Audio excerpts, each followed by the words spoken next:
Novohradské múzeum a galéria v Lučenci ponúka jedinečnú výstavu diel Ernő Fischera, rodáka z Lučenca, pri príležitosti 100. výročia narodenia. Vernisáž výstavy sa konala vo štvrtok 2. októbra a zúčastnili sa jej členovia umelcovej rodiny, jeho študenti, ale aj mnohí záujemcovia o kvalitné výtvarné umenie.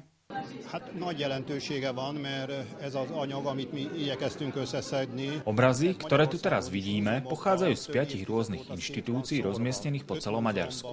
Takto spoločne ešte neboli nikdy vystavené, pretože sú uložené v depozitároch. Výstavu sme zorganizovali pre Lučenec, ale aj pre nás, v prvom rade pre spomienku na profesora Fischera. Pozbierali sme tie najkvalitnejšie a najvýznamnejšie diela z jeho vrcholnej tvorby, najmä z obdobia 70. a 80. rokov. S touto výstavou úzko súvisí aj výstava v pamätnom dome Juliusa Sabóla. Z odborného hľadiska sú obidve výstavy veľmi kvalitné. Ernő Fischer je originálnym autorom. Jeho tvorba sa nedá začleniť ani do jedného zo známych smerov výtvarného umenia 20. storočia.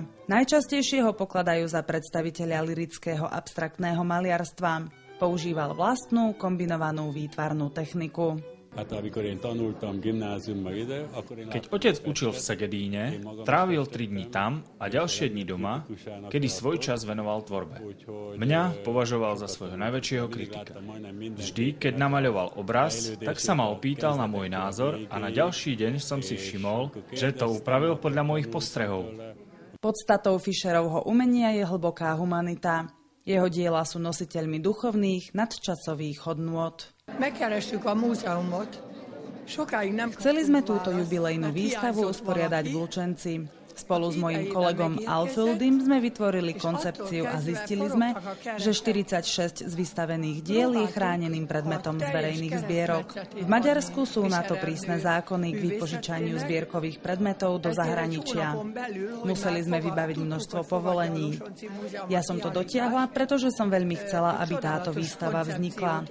Som jeho študentkou a milujem jeho umenie. Jeho výnimočná osobnosť a jeho myšlienky ma zaujali na celý život. Je pre nás veľkým potešením, že sa nám to podarilo zrealizovať. Jedinečnú a skutočne kvalitnú výstavu môžete navštíviť do 9. novembra v Novohradskom múzeu a galérii v Lučenci.